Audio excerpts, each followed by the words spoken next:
We're really happy about producing Australia's first oxy-fired glass container furnace. We're taking recycled glass from your curbside bin and we're turning it back into new bottles here at Penrith. This project here at Penrith is getting us closer to our target of 70% recycled glass. We started this project back in 2022. It was our first opportunity to go to oxy-fired furnace, which is pretty exciting for us. So we've had around 850 people involved in the construction of the project here. About 330,000 hours have been involved in that, and through the engineering and supervision team, about 4,500 days on site here.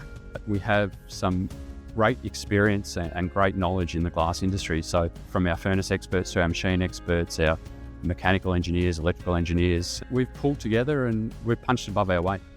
The upgrade we've just delivered here is capable of producing up to 628 million bottles per year, and the site overall over 800 million.